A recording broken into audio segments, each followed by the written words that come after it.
चलिए आज तीन बिल्कुल अलग अलग बाजारों की दुनिया में चलते हैं। एक तरफ है भारतीय शेयर बाजार जो अर्श से फर्श पर आ गया है। दूसरी तरफ है चांदी जिसकी चमक अचानक से बढ़ गई। और आखिर में क्रिप्टो की दुनिया जहां एक बहुत बड़ा बदलाव देखने को मिल रहा है। तो आइए समझने की कोशिश करते हैं कि इन बाजारों के पर्दे के पीछे आखिर चल क्या रहा है। तो देखिए, सबसे पहले हम बात करेंगे भारतीय शेयर बाजार के उतार चढ़ाव की। उसके बाद हम समझेंगे कि चांदी में यह जबरदस्त तेजी क्यों आई। और आखिर में क्रिप्टो की दुनिया में जो एक नया मोड़ आ रहा है उस पर भी नजर डालेंगे। और हां, अंत में यह भी देखेंगे कि इन सब बातों का हमारे लिए मतलब क्या है। तो चलिए कहानी की शुरुआत करते हैं भारतीय शेयर बाजार से। एक ऐसी कहानी जो किसी फिल्म से कम नहीं है। कैसे एक समय का हीरो आज दुनिया के सबसे खराब प्रदर्शन करने वाले बाजारों में से एक बन गया है। जरा इस बदलाव को देखिए। 2020 में कोविड के बाद भारतीय बाजार ने लगभग 80% की शानदार बढ़त दिखाई थी। ये दुनिया के टॉप बाजारों में से एक था। लेकिन आज ये कोरिया, जापान और अमेरिका जैसे बाजारों से भी पीछे चल रहा है। तो सवाल ये है कि आखिर गड़बड़ हुई कहां? इस कहानी में एक बहुत बड़ा ट्विस्ट था, नए निवेशकों का आना।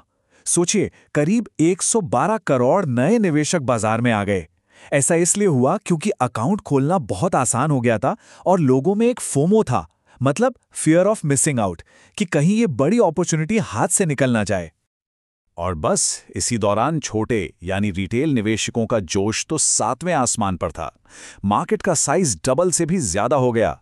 आईपीओ की तो जैसे लाइन लग गई और सोशल मीडिया पर एक तरह का अंधा विश्वास फैल गया था। यहां तक कि वॉरेन बफे का पसंदीदा माना जाने वाला बफेट इंडिकेटर भी चिल्ला चिल्ला कर कह रहा था कि बाजार बहुत ज्यादा महंगा हो चुका है। और मजे की बात देखिए, जब छोटे निवेशक पैसा लगा रहे थे तब स्मार्ट मनी यानी बड़े विदेशी निवेशक एफआईआईज वो चुपचाप अपना पैसा निकाल रहे थे। हाल के दिनों में एफआईआईज ने रिकॉर्ड 2 लाख करोड़ रुपए के शेयर बेच डाले। ये एक साफ संकेत था कि जो अनुभवी खिलाड़ी हैं वो बाजार की इन ऊंची कीमतों से बिल्कुल खुश नहीं थे। तो सवाल उठता है कि ये बड़े निवेशक पैसा निकाल क्यों रहे थे? देखिए, इसके 3 मुख्य कारण हैं। पहला, वैल्यूएशंस, मतलब बाजार बहुत महंगा हो गया था। दूसरा, कंपनियों की कमाई की जो रफ्तार थी वो धीमी पड़ गई थी। और तीसरा, भारत जहां आईटी बूम में सबसे आगे था, वहीं एआई की इस नई दौड़ में थोड़ा सा पीछे रह गया है। चलिए अब स्टॉक मार्केट से थोड़ा हटकर एक दूसरी दुनिया में चलते हैं। ये दुनिया है कीमती धातुओं की, और यहां हम बात करेंगे चांदी की।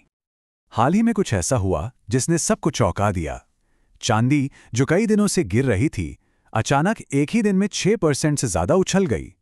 अब इस सवाल ने कई ट्रेडर्स को हैरान कर दिया। तो भाई, आखिर ऐसा हुआ क्या था? इसका जवाब बुल स्टीपनिंग नाम की एक आर्थिक घटना में छिपा है।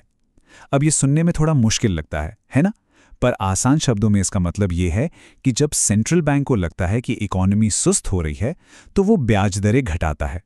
और जब ब्याज दरें घटती हैं तो सोना चांदी जैसी चीज़ों को अपने पास रखने का खर्चा कम हो जाता है। और जब कोई चीज़ सस्ती हो जाती है तो लोग उसे ज़्यादा खरीदते हैं और कीमतें बढ़ जाती हैं। तो यहाँ 2 अलग अलग सिनारियो हैं। बुल स्टीपनिंग सोना चांदी के लिए अच्छी खबर है क्योंकि इसमें ग्रोथ के लिए ब्याज दरें घटाई जाती हैं। वहीं बेयर स्टीपनिंग में मामला उल्टा होता है। उसमें महंगाई के डर से दरें बढ़ाई जाती हैं, जिससे इन धातुओं की चमक फीकी पड़ सकती है।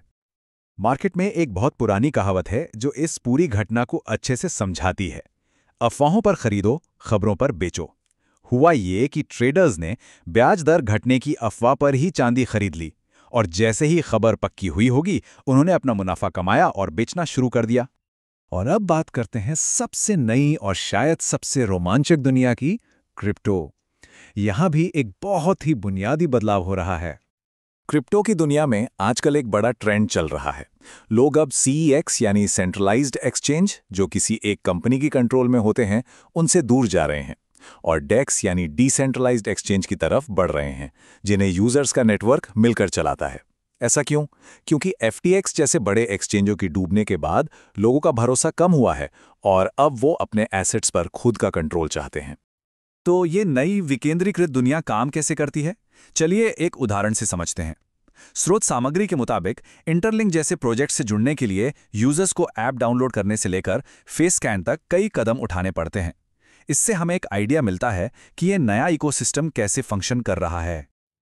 और हाँ, इस स्पेस में नए प्रोजेक्ट्स अक्सर बड़े-बड़े दावे करते हैं। जैसा कि स्रोत सामग्री में बताया गया है, ये प्रोजेक्ट गूगल फंडिंग से लेकर लाखों यूजर्स तक का दावा करता है और अपना खुद का एक्सचेंज लॉन्च करने की भी बात कर रहा है। तो निवेशकों के लिए यह समझना बहुत जरूरी हो जाता है कि इस नई दुनिया में दावों और हकीकत के बीच फर्क कैसे किया जाए।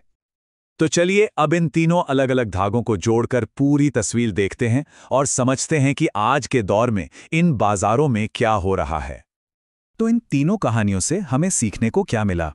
जैसा कि हम देख सकते हैं, हर बाजार को एक अलग ताकत चला रही है। भारतीय स्टॉक्स में महंगी कीमतों और धीमी ग्रोथ के बीच एक जंग चल रही है। चांदी की चाल पूरी तरह से सेंट्रल बैंकों के फैसलों पर टिकी हुई है और क्रिप्टो में पूरा का पूरा इकोसिस्टम अब डिसेंट्रलाइजेशन यानी विकेंद्रीकरण की ओर बढ़ रहा है। तो आखिर में एक बड़ा सवाल बचता है। ऐसे समय में जब बाजार महंगे हों, नियम लगातार बदल रहे हों और टेक्नोलॉजी हर रोज कुछ नया ला रही हो, तो एक स्मार्ट निवेश आखिर होता क्या है? ये एक ऐसा सवाल है जिस पर हम सबको सोचने की जरूरत है।